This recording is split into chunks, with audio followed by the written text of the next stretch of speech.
नमस्कार, आप देख रहे हैं भारत न्यूज। कर्नाटक के विजयपुर सीट से बीजेपी विधायक यत्नलाल ने अपनी ही पार्टी को चेतावनी देते हुए कहा कि अगर मुझे पार्टी से निकाला गया तो मैं उन लोगों के नाम सामने लाऊंगा जिन्होंने पैसा लूटा और कई प्रॉपर्टियां बना ली। कर्नाटक की विजयपुर सीट से बसनगौड़ा पाटिल यत्नलाल भाजपा विधायक हैं, जिन्होंने हाल ही की कुछ घटनाओं की वजह से बगावती रुख अख्तियार कर लिया। विधायक यत्नलाल ने पार्टी को चेतावनी देते हुए पोल पट्टी खोलने की धमकी दी। उन्होंने बताया कि बीएस येदियुरप्पा सरकार के दौरान 40,000 करोड़ रुपए का गबन किया गया। उन लोगों ने प्रत्येक कोरोना मरीज के लिए 8 से 10 लाख रुपए का बिल बनाया। पाटिल ने आगे बताया कि उस वक्त हमारी सरकार थी, लेकिन इससे कोई फर्क नहीं पड़ता कि सत्ता में किसकी सरकार थी। चोर तो आखिर चोर हैं। पाटिल ने यह भी आरोप लगाया कि येदियुरप्पा सरकार ने कोरोना महामारी के वक्त 45 रुपए के मास्क के दाम 485 रुपए रखे। भाजपा विधायक ने विजयपुरा में कहा कि भाजपा सरकार ने बेंगलुरु में 10,000 बिस्तरों की व्यवस्था की। इन बिस्तरों को किराए पर लिया गया था।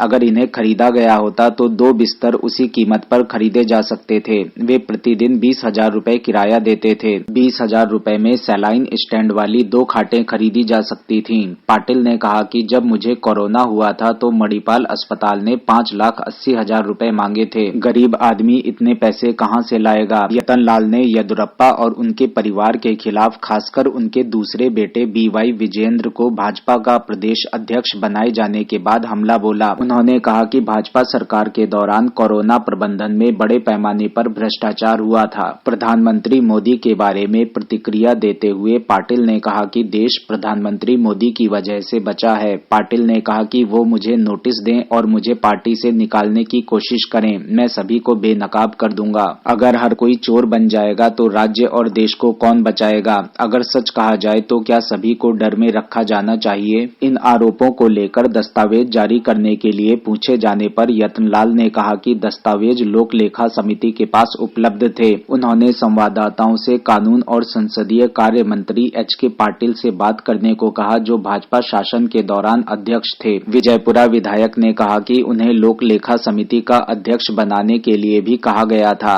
लेकिन उन्होंने कहा कि वह सब कुछ सार्वजनिक कर देंगे, इसलिए उनकी नियुक्ति नहीं की गई। बीजेपी विधायक के इन आरोपों के बाद कर्नाटक के मुख्यमंत्री सिद्धारमैया की प्रतिक्रिया भी सामने आई। उन्होंने कहा कि बीजेपी विधायक के इन आरोपों ने हमारे पहले के सबूतों को और पुख्ता कर दिया। उन्होंने आरोप लगाया कि भाजपा सरकार 40% कमीशन की सरकार थी। अगर हम यतनलाल के आरोप पर विचार करें तो ऐसा लगता है कि भ्रष्टाचार हमारे अनुमान से 10 गुना बढ़ा है। भाजपा के मंत्रियों का समूह जो हमारे आरोप पर चिल्लाते हुए सदन से बाहर आए थे, वे अब कहां छिपे हुए हैं। बीजेपी नेता येदियुरप्पा पर भ्रष्टाचार के आरोप के बारे में आप लोगों का क्या कहना है। बीजेपी विधायक पाटिल के आरोपों में कितना दम है, यह तो कांग्रेस की सिद्धारमैया सरकार के लिए जांच का विषय है। अगर वाकई पाटिल के पास इस आरोप से जुड़े दस्तावेज मौजूद हैं तो कांग्रेस की वर्तमान सरकार उनसे संपर्क करने की कोशिश अवश्य करेगी। क्या पाटिल द्वारा कर्नाटक बीजेपी को ब्लैकमेल किए जाने पर भाजपा केंद्रीय नेतृत्व कोई एक्शन लेगा? इस बारे में आप लोगों का क्या कहना है, कमेंट करके हमें अवश्य बताएं। हमारे इस वीडियो को लाइक करें और चैनल को सब्सक्राइब करें। साथ ही बेल आइकन को अवश्य दबाएं ताकि भारत न्यूज की सभी ताजा खबरें आप लोगों तक पहुंचती रहें।